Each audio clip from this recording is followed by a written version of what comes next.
The scorching summer sun dipped below the horizon as Virginia O'Connor stumbled upon a motionless figure sprawled beside a smoldering campfire in the New Mexico territory of 1878. The man's skin was red and blistered, his clothes singed, and his hat pulled low over his face, as if he'd tried to shield himself from the inferno that had clearly overtaken him. Virginia approached cautiously, her worn boots crunching on the dry earth. At 23, she had already seen enough tragedy to last a lifetime, but something about the solitary figure stirred a deep compassion within her. The remnants of what must have been a wildfire surrounded them, blackened sagebrush and scorched earth extending in all directions. "Mister," she called, kneeling beside him. "Are you alive?" A groan escaped his cracked lips. Virginia reached for her canteen and gently lifted his head to help him drink. As the water touched his lips, his eyes fluttered open, startlingly blue against his reddened, blistered skin. "Easy now," she soothed. "Don't try to move just yet." The man coughed, his entire body shuddering with the effort. "Who?" His voice was barely a rasp. "Virginia O'Connor. I was heading to Copper Creek when I saw the smoke." She dampened her handkerchief and pressed it against his forehead. "What's your name?" "Yates," he managed. "Yates Lawson." Virginia assessed his burns with practiced eyes. Her father had been the doctor in their small Missouri town before the war claimed him, and she'd absorbed enough of his knowledge to recognize that while painful, these burns might not be fatal if properly treated. "Mr. Lawson, I need to get you somewhere safe. My wagon's not far." His hand shot out with surprising strength, gripping her wrist. "My horse. Apache. I'll look for him, but first let's tend to you." She glanced around and spotted a sturdy branch that could serve as a crutch. "Can you stand with help?" It took nearly 20 minutes to get Yates to his feet. Every movement seemed to cause him agony, but he didn't cry out, just grit his teeth and leaned heavily against her. Virginia was strong from years of farm work, but she staggered under his weight as they slowly made their way to her wagon. "What happened?" she asked, hoping conversation might distract him from the pain. "Lightning. Struck a tree. Fire spread so fast." His breathing was labored. "Tried to get Apache away. Flames everywhere." Once they reached her wagon, Virginia helped him onto the back where she'd laid out bedding. As she moved to examine his burns in the lantern light, he turned his face away. "Don't," he said. "It's ugly." Virginia gently turned his face back toward her. His right side had taken the worst of it. Angry blisters stretched from his temple down his neck and disappeared beneath his scorched shirt. "It's yours," she said simply, "and I'll tend it." Something flickered in his eyes, surprise, perhaps, or the faintest glimmer of hope. Then he winced as she began to clean the burns with water and witch hazel from her supplies. "I need to find your horse," she told him. "Will you be all right for a few minutes?" He nodded weakly. Virginia grabbed her rifle, a precaution in these lawless territories, and set out in search of the animal. She found the chestnut stallion not far from where she discovered Yates, nervously pawing the ground at the edge of the burned area. The horse was skittish, but unharmed. "Easy, Apache," she murmured, approaching slowly with her hand outstretched. The stallion snorted, but allowed her to take his reins. She led him back to the wagon, where Yates had drifted into an uneasy sleep. Virginia made camp there, unwilling to risk moving Yates further in his condition. She tended his burns, applying a salve of honey and herbs her father had taught her to prepare, and managed to coax some broth between his lips when he briefly woke. As night descended fully, Virginia kept watch.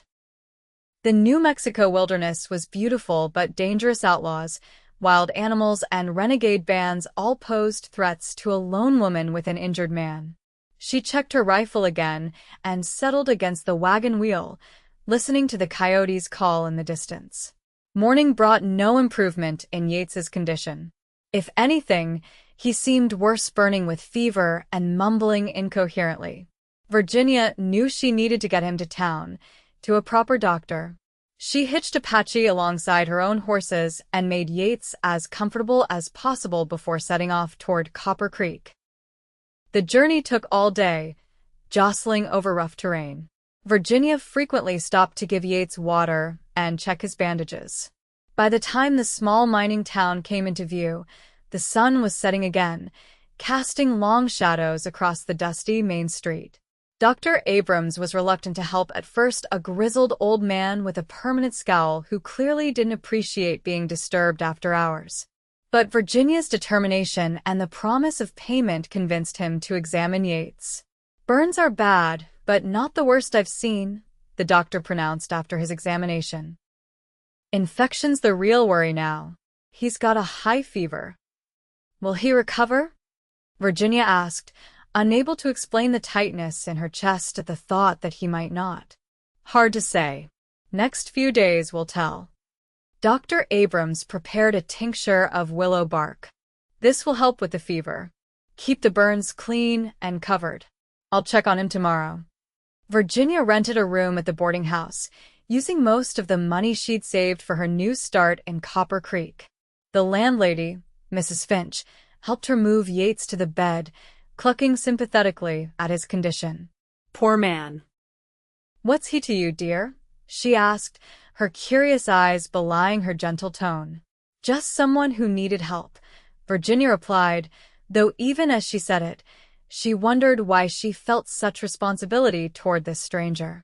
For 3 days, Yates hovered between consciousness and delirium. Virginia barely left his side, bathing his burns, changing bandages, and cooling his fever with damp cloths.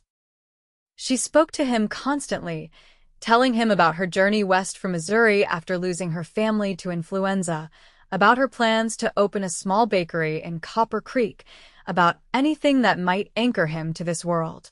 On the 4th day, Yates's fever broke.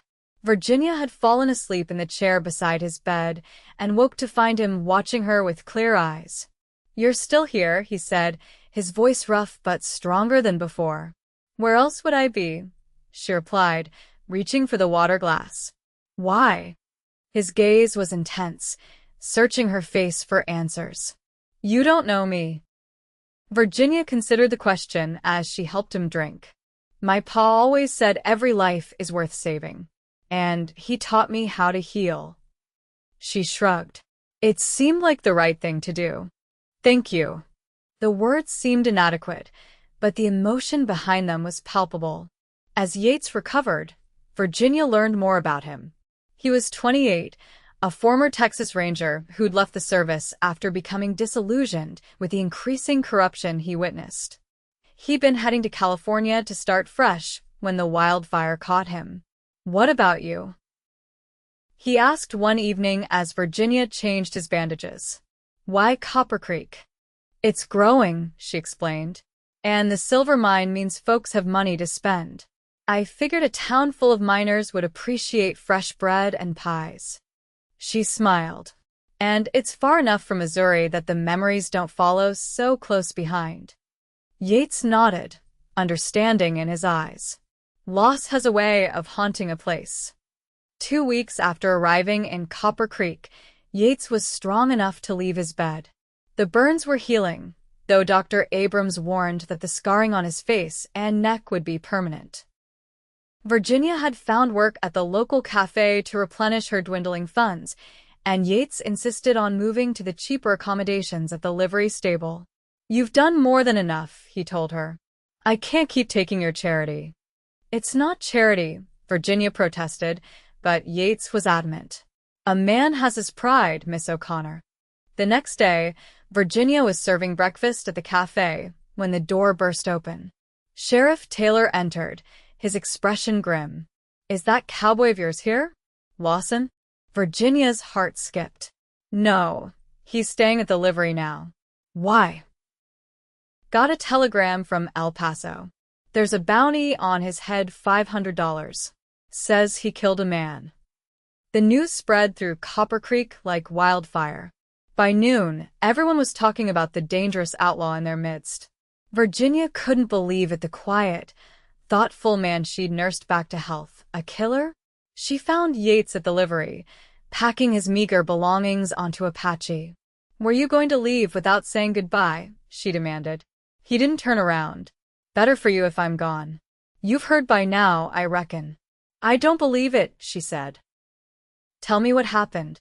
Yates sighed, finally facing her. The scars on his face were still angry and red, but healing.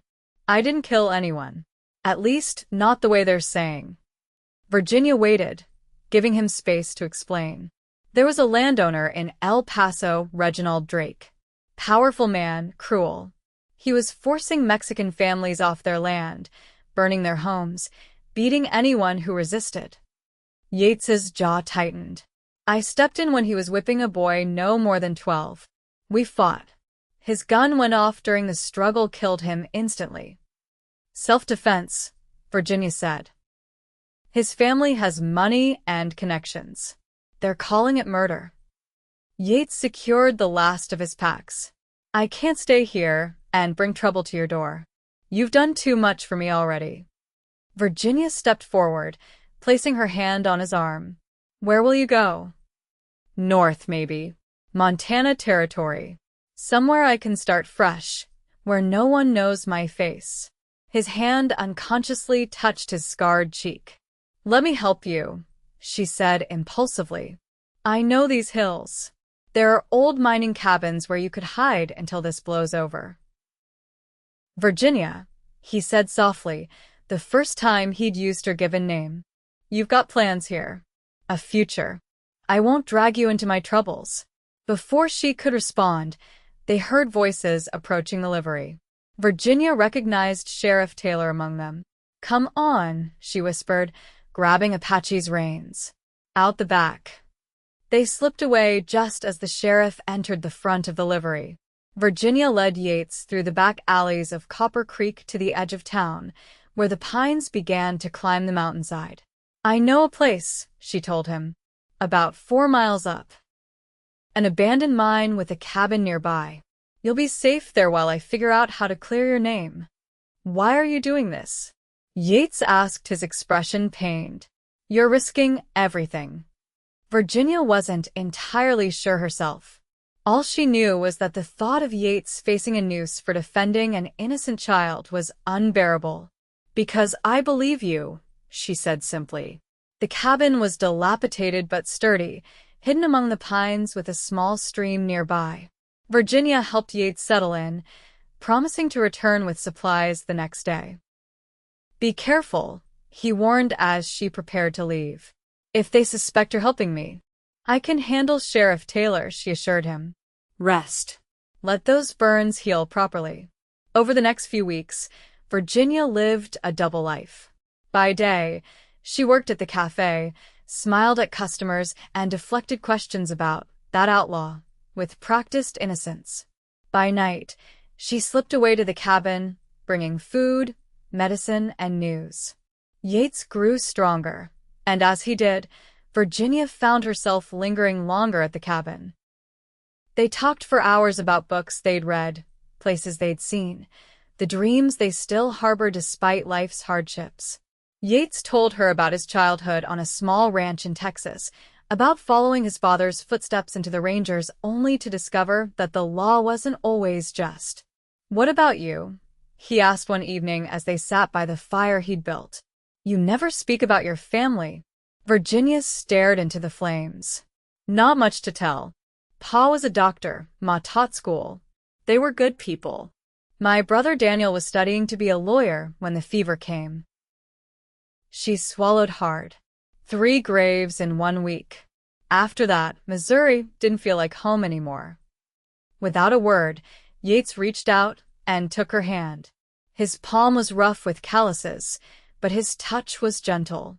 They sat in silence, connected by shared grief and understanding. As spring turned to summer, Virginia made a decision. She'd saved enough to buy a small wagon and supplies. "We could go north together," she proposed during one of her visits. "To Montana, like you said. I can bake bread anywhere." Yates looked at her with surprise. "You'd leave everything behind?" "For me." "What's to leave?" A rented room and a job serving other people's food? She smiled. I came west for a new start. Maybe this is it. But fate had other plans. 3 days later, a group of bounty hunters rode into Copper Creek. Unlike Sheriff Taylor, they weren't interested in bringing Yates in alive, not when dead would pay the same bounty. Virginia overheard them at the cafe, discussing their plans to search the surrounding hills. Heart pounding, she slipped away during her break to warn Yates. She found him skinning a rabbit outside the cabin, looking more like his old self than the burned, broken man she'd found months ago. The scars remained, but they didn't diminish the strength in his frame or the kindness in his eyes. You need to leave now, she told him breathlessly. Bounty hunters. They'll be searching these hills by nightfall. Yates immediately began gathering his things. Come with me, he said. It's not safe for you here anymore. If they suspect you've helped me. Virginia hesitated only briefly before nodding. Give me an hour to get my things from town. She raced back to Copper Creek, heart hammering with fear and a strange exhilaration. At her boarding house, she quickly packed her few possessions. As she was about to leave, Mrs. Finch knocked on her door. Virginia? There are some men downstairs asking about you. Terror gripped her. Tell them I'm not here. That I've gone to visit a friend in Santa Fe. Mrs. Finch hesitated, then nodded. Be careful, dear.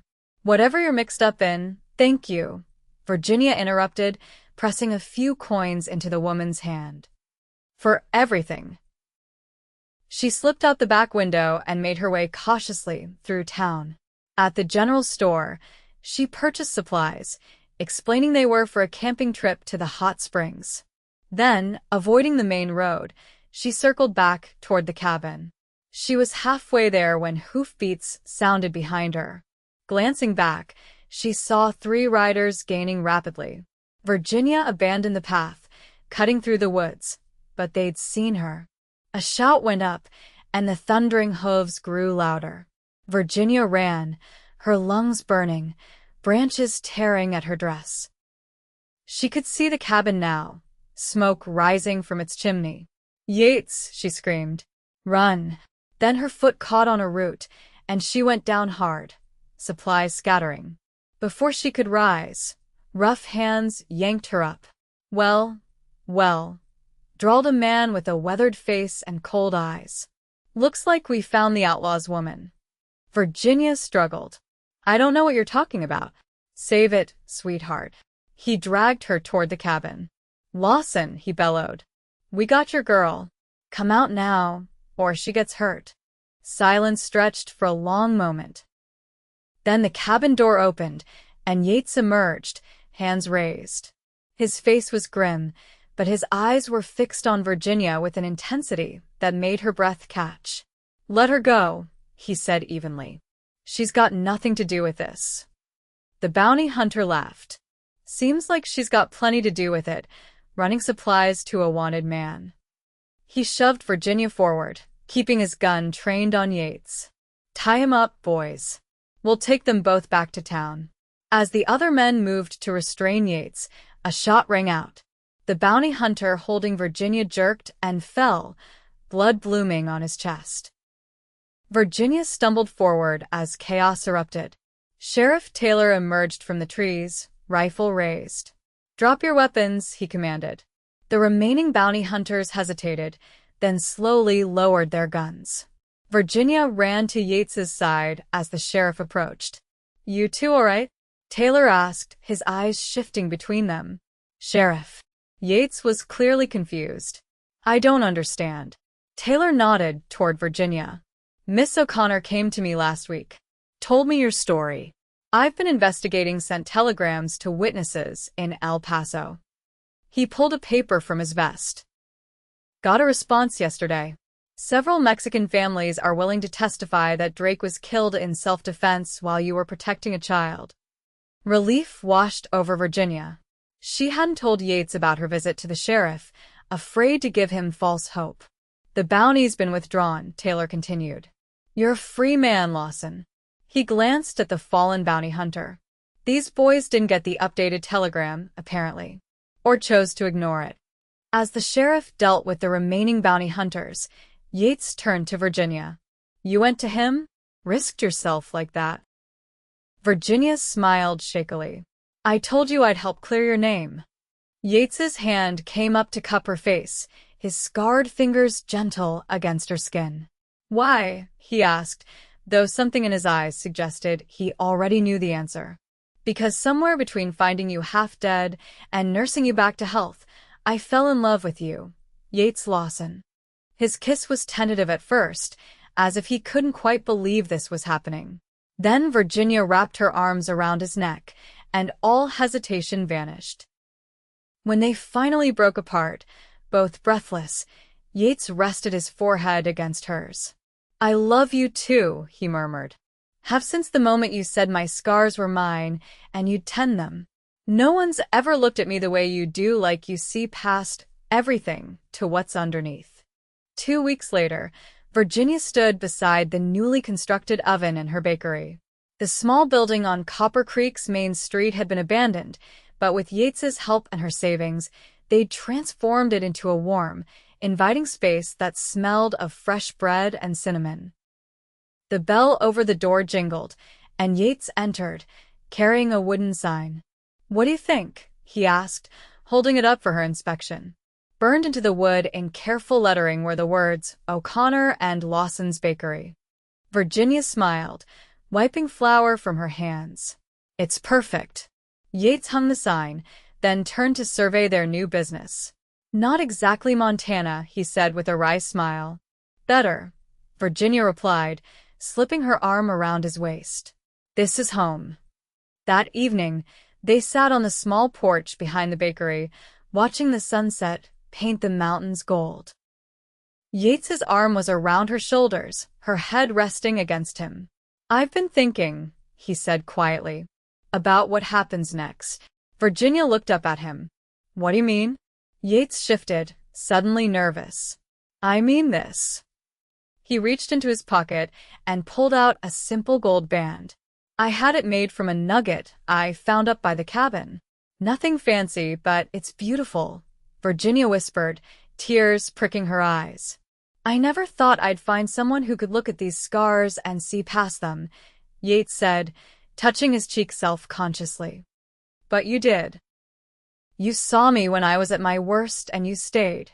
The scars are part of you," Virginia said simply. "And I love all of you." Yates slid the ring onto her finger. "Virginia O'Connor, will you marry me? Build a life with me right here in Copper Creek?" "Yes," she said without hesitation. 1,000 times yes. They were married a month later in the small church on the hill. The entire town attended, even Dr. Abrams and Sheriff Taylor.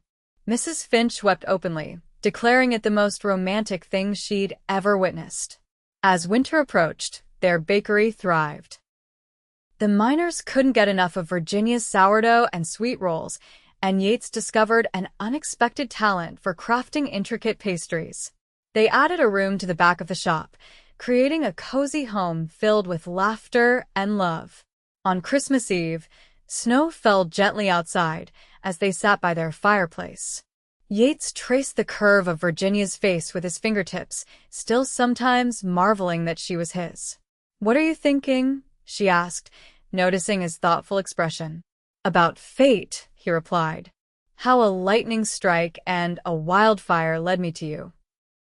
Virginia took his hand, pressing a kiss to his scarred palm.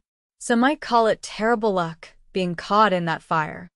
"I call it the luckiest day of my life," Yates said, pulling her close. "The day an angel found a burned, silent cowboy and decided to save him." "Not just save," Virginia corrected with a smile. "Love."